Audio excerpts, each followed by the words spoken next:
1857 राजस्थान के जोधपुर की सीमा से कुछ दूर एक खंडर के अंदर कुछ डकैत एक आदमी को बुरी तरह से पीट रहे थे।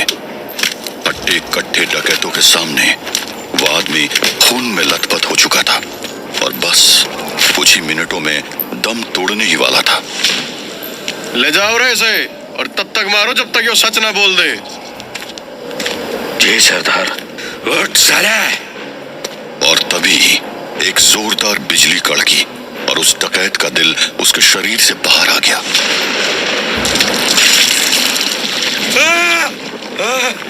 किसी को कुछ भी समझ नहीं आया कि आखिर वहां हुआ क्या था। दो पल के लिए सब सुन्न रह गए और फिर एक जोरदार चीख के साथ वो सन्नाटा टूटा। उसने मंगल को मार दिया सरदार, उसने मंगल को मार दिया। गोली चलाओ, भून दो साले को, गोली चलाओ। गोलियों की बारिश हो रही थी, लेकिन उस 6.5 फुट के आदमी के मुंह पर शिकन भी नहीं थी। वो अभी मंगल डकैत का दिल अपने हाथ में लिए बाकी डकैतों को घूर रहा था। सरदार, ये तो मर ही नहीं रहा है। साले, साले तू आखिर चीज क्या है? तुम्हारी मौत। गोलियां उसके जिस्म से बाहर निकलकर गिर रही थी और उसके घाव अपने आप भरते जा रहे थे। उसने अपने दोनों हाथ फैला दिया और आसमान चित्कार उठा। ये क्या है? अचानक आसमान में बहुत सारे चमगादड़ आ गए और वो उन डकैतों पर टूट पड़े। इन्हें मेरे से दूर हटाओ, हटाओ इन्हें मेरे से दूर हटाओ। भून दो इनको, गोली चलाओ। चारों तरफ हाहाकार मच चुका था। चमगादड़ों का झुंड एक एक करके सभी डाकुओं को धराशायी कर रहा था। कुछ ही पलों के बाद सिर्फ डकैतों का सरदार जिंदा बचा था। तू साले, तू क्या बोले? मेरे पास बता वरना ठोक दूंगा, मैं ठोक दूंगा। कौन है तू?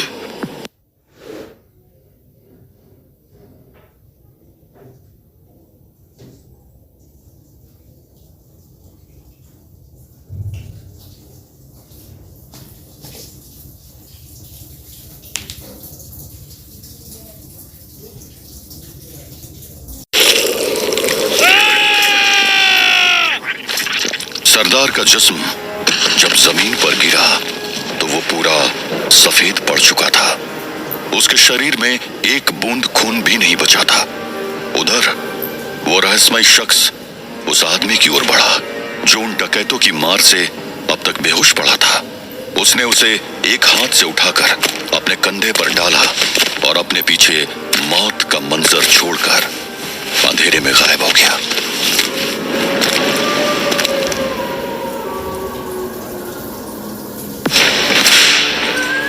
साल 1857 भारत की धरती अंग्रेजों के अत्याचारों से कराह रही थी। जो कभी व्यापार करने आए थे वो अब इस देश पर राज कर रहे थे। देश के कोने कोने से उनके इस अत्याचारी राज के खिलाफ आवाजें उठने लगी थी और बहुत से राजे रजवाड़े बगावत के लिए एक हो रहे थे। पूरा भारत एक बारूद के ढेर पर बैठा हुआ था जिसमें बस एक चिंगारी लगने की देर थी। मगर इन सब से दूर ऐसे लोग भी थे जिनकी किस्मत बहुत जल्दी उन्हें एक साथ लाने वाली थी। हैदराबाद से कुछ दूर नगर कुरनल के नल्लामला फॉरेस्ट में एक्सप्लोरर अनीता पटेल अपने पर्सनल हेल्पर रामदास के साथ एक प्राचीन मंदिर की खोज में आई थी। अनीता की पतली लेकिन मजबूत बाहों ने डबल बैरल राइफल को कस के पकड़ा हुआ था। उसने दूर दिख रहे टाइगर पर निशाना साधा तो था, लेकिन साथ ही साथ वो अपने चेहरे पर आए बालों की लट को हटाने की कोशिश कर रही थी। ओह नो, बच गया वो। मैडम जी, मैं अभी बोल रहा हूँ, हमें वापस जाना चाहिए और फिर गांव वालों को साथ लेकर आना चाहिए। अनीता ने अपने हाथों में राइफल पकड़ी हुई थी। घुटनों तक पहने हुए हंटर बूट उस उसको जंगल में फुर्ती से चलने में मदद कर रहे थे। उसकी पैंट पर कसी बेल्ट ने उसकी पतली कमर को कसकर पकड़ रखा था। उस बेल्ट पर अनीता ने एक्स्ट्रा गोलियों का पाउच बांध रखा था। मैडम जी, आप हमारी बात क्यों नहीं सुन रही हैं? आवाज नीचे रखो रामदास, वो हमें सर्कल कर रहे हैं। ये मैडम तो पक्का मरवाएंगी। कहाँ तो हम कोई प्राचीन मंदिर ढूंढने निकले थे और कहाँ हम इस जंगल में फंस गए। गांव वालों ने बोला भी था कि जंगल में आदमखोर बाघ है, पर इनको किसी की बात सुननी हो तब ना। बस बहुत हुआ, अब मैं मैडम को यहाँ और नहीं रुकने दूंगा। यहाँ से भाग चलना ही ठीक होगा। मैडम, मैडम, मेरी बात सुनिए। रामदास, हिलना मत। क्या हुआ मैडम? वो मेरे पीछे है ना? जब मैं बोलूं तब अपने राइट पर जंप मारना, मतलब कूदना। ओके? Okay madam. आराम से आगे आओ, और आगे और आगे। रामदास, कूदो। गॉड, बाल बाल बचे। एक सेकंड भी डिले होता तो ना रामदास बचता और ना मैं। चलो, ये आदमखोर तो मारा गया, अब चलकर उस प्राचीन मंदिर को ढूंढा जाए। पर ये रामदास किधर गया? रामदास, रामदास। मैडम, मैं इधर हूँ। रामदास, किधर हो तुम? Ramdas. Ramdas, you idiot, you lucky idiot. क्या हुआ मैडम? आप हंसने क्यों लगी? मुझे बाहर निकालिए, मुझे इस गड्ढे में डर लग रहा है मैडम। कहीं इधर सांप हुए तो? यू इडियट, ये गड्ढा नहीं है, ये पक्का वही प्राचीन टेंपल है। You found it Ramdas. और हाँ, वो सांप वाली बात भी सच हो सकती है। क्या?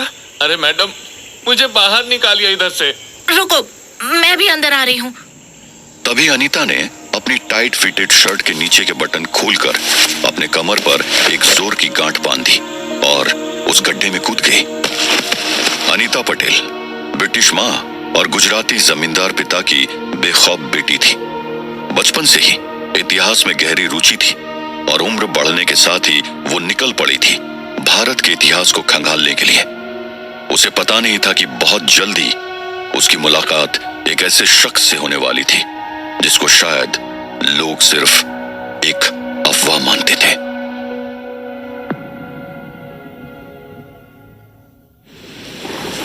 शाम का वक्त था और लंबा काला ओवरकोट पहना वो आदमी एक खंडर में किसी का इंतजार कर रहा था। सलाम साहब। काम हुआ क्या साहब, मैं आपके लिए इतना बड़ा रिस्क लिया और आप होगी कभी मेरा हालचाल ही नहीं पूछते। वो डाकू लोग मेरे को जिंदा। तुम्हें मैंने उन डाकुओं से इसलिए नहीं बचाया कि तुम्हारी बकवास सुन सकूं। मेरा काम हुआ कि नहीं? हाँ साहब, पूरी जानकारी लाया हूँ। अब आप मेरे को डाकू लोगों से बचाए तो फिर आपका काम पूरा करना ही था। वैसे बहुत मुश्किल से। जो पूछा वो बताओ। हाँ, अच्छा, वो आप जिस मंदिर की आपको तलाश है ना, वो डोंगरगढ़ के जंगल में कहीं है। पर साहब, उधर बहुत जंगली जानवर रहता है और तुम बस अपने ही नाम से मतलब रखो। ठीक है साहब, अगर तुझे मरने का इतना ही शौक है तो मर जाके।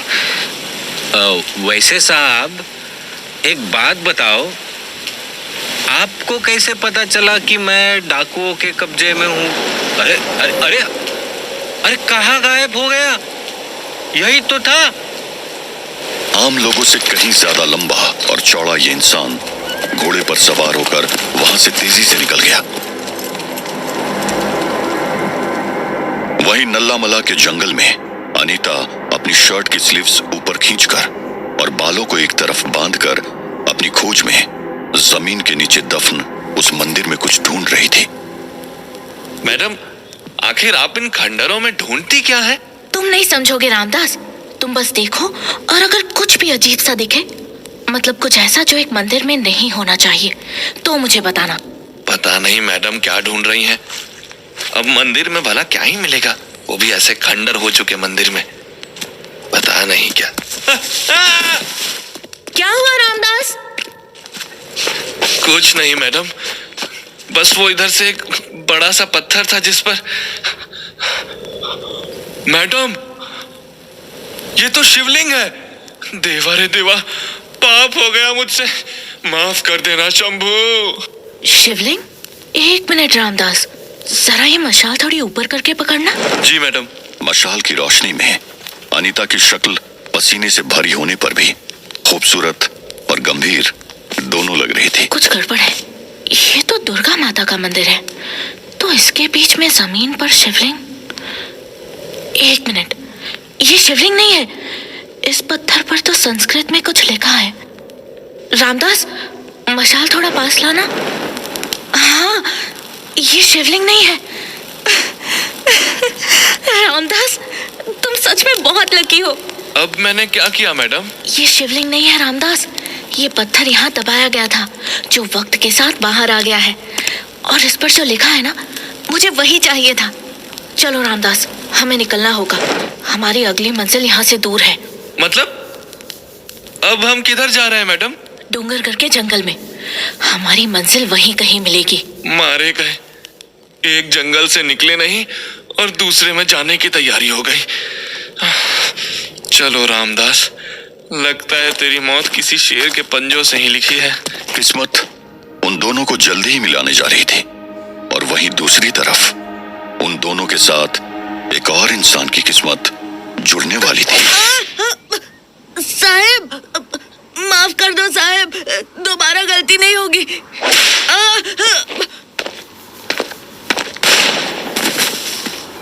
Sir, Corporal Michael, what does that board read? Indians and dogs not allowed, sir. Yes, Indians and dogs are not allowed. And do we whip the dogs? No, sir. We shoot them. Good. So next time I don't want to see you waste your time flogging these heathens. Just point and shoot. Is that clear, Corporal? Yes, sir. But, sir, they were only stealing flowers. Indians and dogs are not allowed, Corporal Michael. Sorry, sir. साहब, church से father आपसे मिलने आए हैं। उनको अंदर बिठाओ, मैं आता है। Michael, take these bodies and feed our dogs. They will love the soft and tender meat of these trespassers.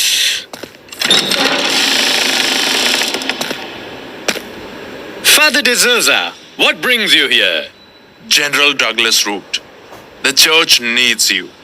हमें तुमसे काम है. Anything for the church, Father. But may I know, कैसा काम? हमारे पास पक्की न्यूज़ है. An old enemy of the church is here. वो इंडिया में है. Church wants him caught alive at any cost. Old enemy? ऐसा क्या important है उस enemy में that the church needs me? General Root, this enemy was once our loyal soldier. वो कभी हमारे लिए वॉर करता था. टर्क्स की आर्मी उसके नाम से शिवा करती थी.